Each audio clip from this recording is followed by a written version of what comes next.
Welcome to lawminds. We are gonna see about sexual offences, rape, custodial rape, and marital rape under it, which is dealt under sections 375, 376, and 377 of IPC.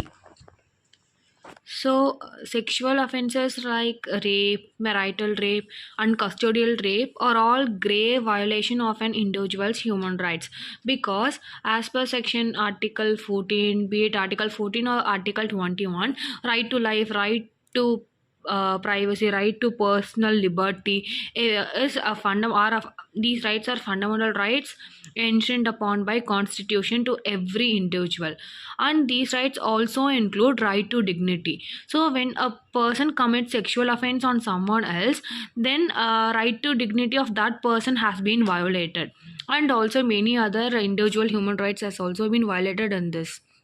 So this not only affects the victim's physical well-being, it also traumatizes them forever, which causes or affects their psychological well-being too.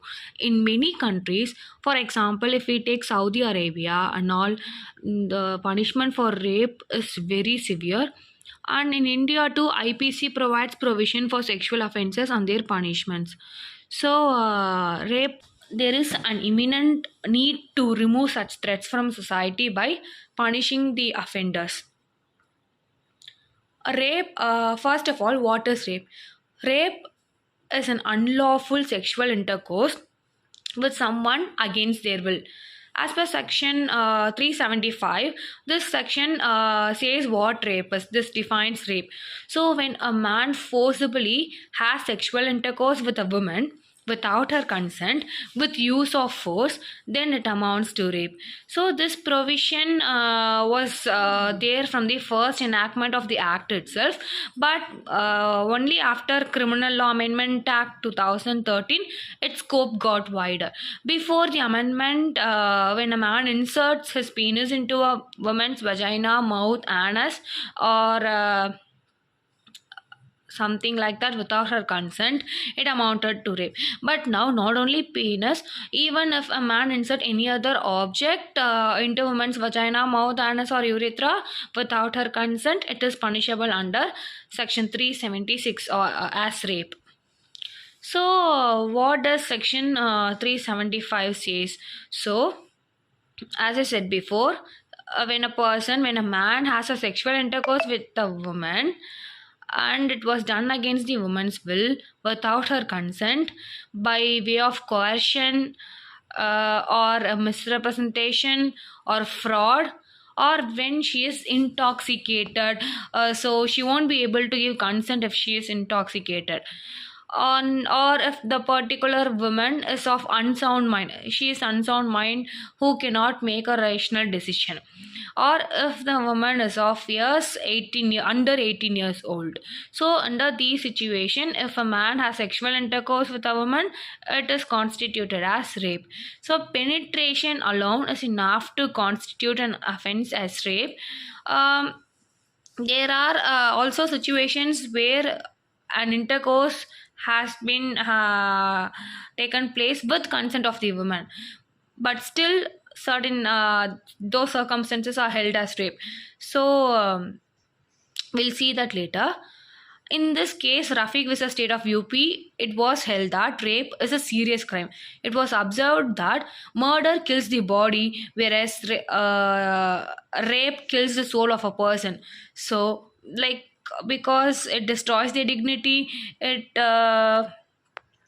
threatens their psychological well-being, it traumatizes them, they face so much emotional backlash because of this and all. So in this case, it was clearly observed that rapist kills the soul like murder kills the body. So what are the essentials of rape? First, it should be against the woman's will. It should be without her consent. Even if it is with consent, I said before, there are certain situations where even if a sexual intercourse has been done with consent, it amounts to rape. So these are those situations.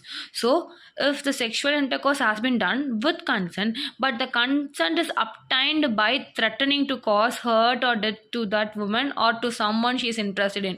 For example, here a person is threatening to kill the woman's child or the woman's mother or the woman's husband or someone, and only because of that particular reason she gives consent, then it still comes under rape.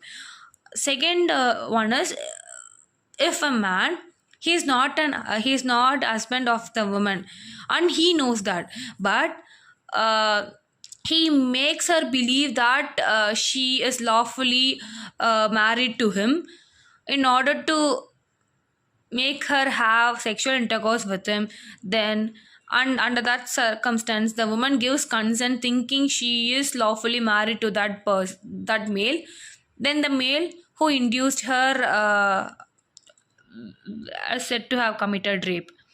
So the next one is again with consent, but the person here is unsound mind, so they cannot make a rational decision, or intoxicated, so they won't be able to understand the nature and consequence of decision here, or the woman is in such a state where she cannot communicate consent. So if this, in this circumstance, a man has sexual intercourse with a woman, then it amounts to rape. Next one is with or without consent when the girl is of age under 16 years. This has been later replaced by the amendment, and currently the age limit is 18 years. So, with or without consent when the girl is of age under 18 years, if the man has sexual intercourse with her, then he is said to have committed rape. So, what all amounts to rape? If a man inserts his penis inside woman's vagina, urethra, mouth, or anus without her consent or against her will, it amounts to rape. This was in the previous before amendment provision itself, but only after the amendment the following has been added, inserting any object other than penis will into the woman's private parts will also amount to rape, or if a man manipulates any body part in order to penetrate into her private part, it also amounts to rape, or he uses his mouth on her private part, it also amounts to rape. So there are certain exceptions under which won't constitute as rape. First one is if medical intervention or it is some kind of medical treatment, then it is not rape. Or second exception is if the sexual intercourse is between a woman and her husband and the woman is above 18 years, then it cannot be said to be rape. Previously it was 15 years, so if a man has sexual intercourse with his wife who is above 15 years, that won't be considered as rape. But now after the amendments and all, the age limit has been increased to 18 years. 1949 amendment actually increased the age limit. So next, punishment for rape. Section 376 deals with punishment for rape. Section 376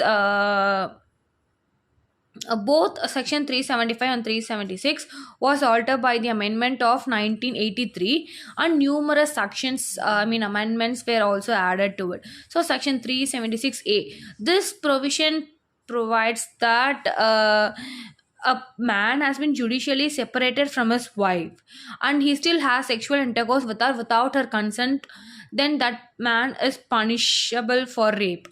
And then section 376B provides that a man who's a public servant, he has sexual intercourse with a woman in custody. For example, there is a police officer and he has arrested a woman for some kind of investigation or something, and he forcibly has intercourse with the woman in custody, then that public servant, that police officer will be punished under this section. Next, section 376C. So this provision punishes sexual intercourse by superintendent of a remand home, jail, etc. with the inmates. So this is like using their authority for a wrong reason. So when a person commits sexual offense like this, it will be punished under section 376C. Next is section 376D. According to this provision, when anyone who's a member of the management or staff of any hospital, they have sexual uh, intercourse with any woman in the hospital, then they are punished for such offense. So section 376E, a habitual or a repeat rape offender should be imprisoned for life or punished with death as per this section. So these sections, I mean the provision of 376 is not a gender neutral and all, and it does not apply to minor boy. But still, POXO Act of 2012, this provides for minor boy of age below 12 years, and the punishment is 10 years to imprisonment for life. And if the minor is between 18 years to 12 years to 18 years, then the person who commits sexual offense against them should be punished with imprisonment of 7 years or for life. So next, let's move on to marital rape. Marital rape is when uh, a husband has sexual intercourse with his wife in a forcible manner. We already saw that there is an exception to section 375, a second exception which says that a husband has sexual intercourse with his wife who is of age above 18 years, then it won't be considered as rape. So that section is actually a controversial topic. People have been debating about it for so long. It is still a debatable concept in many countries, even in India. So basically, marital rape is when a man has sexual intercourse with a woman who is his wife without her consent. Even in India, exception 2 of section 365 says that a man can have sexual intercourse with his wife as long as she is not minor, and that will not constitute as a rape.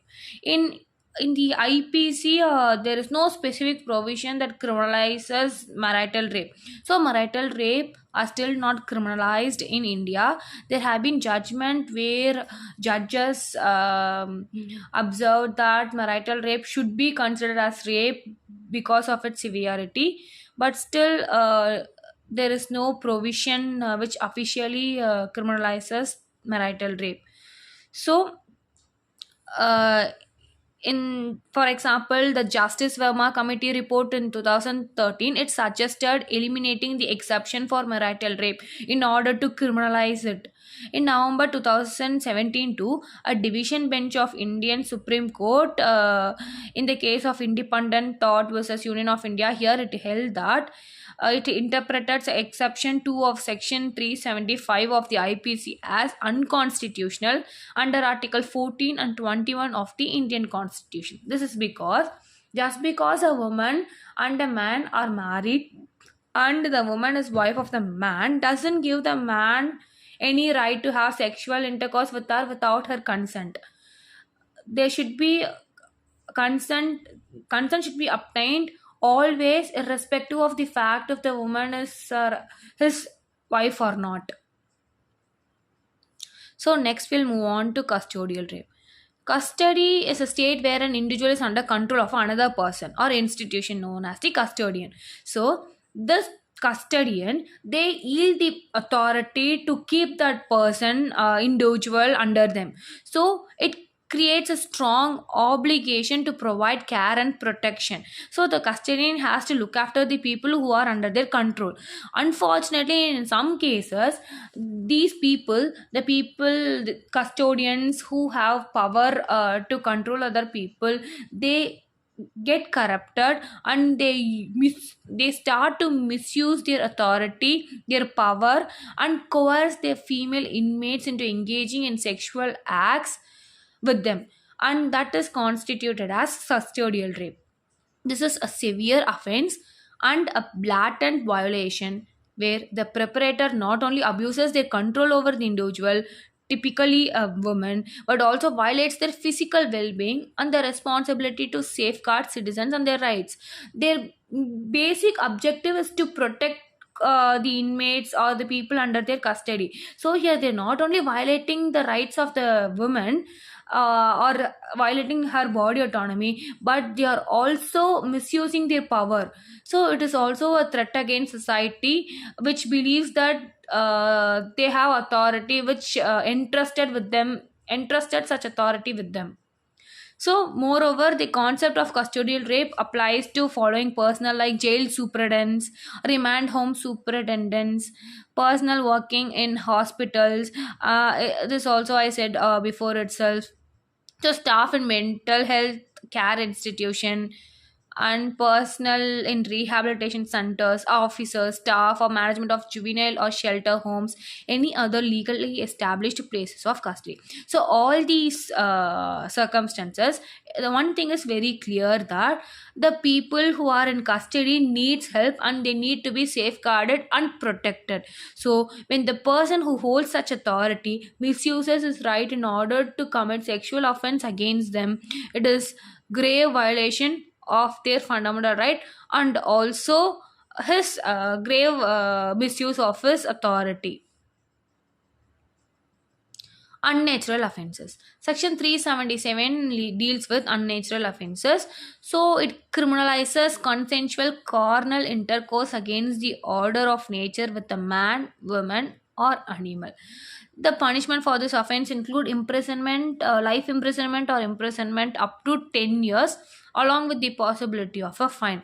So actually, this provision has been debated over a period of time. Like recently, it has been debated a lot, because Section 377 also criminalizes homosexuality and bisexuality. So people belonging to LGBTQ community, they started protesting against it, since it violated their basic fundamental right of their basic fundamental right to life. So it allegedly violated articles 14, 15, 19, and 21 and all. So many activists, LGBTQ activists and all, filed various petition to decriminalize section 377. In Navteej Singh Johar versus Union of India, one of the landmark judgment has been given, which for the first time decriminalized section 377, and held that which indirectly held that homosexuality is not penalized. So the court determined that sexual orientation is inherent and unchangeable. No person can control it. So it emphasized that when LGBTQ individuals engage in same-sex relationships, it is a personal choice and an expression of their autonomy, and they have that right as a fundamental right, and it has been enshrined upon them by the constitution itself. So no one can violate it, and thus the LGBTQ community, despite being a sexual minority, received equal constitutional protection under Part 3. They also have equal protection, because equality before law and equal protection of laws provided to everyone. So they cannot be discriminated just because they are a minority, and since they also have the have an right to expression, body autonomy and all, this section cannot criminalize such acts. So in this case, the Supreme Court, Honorable Supreme Court, has decriminalized this section 377. So section 377 is no more an offense under IPC in India now.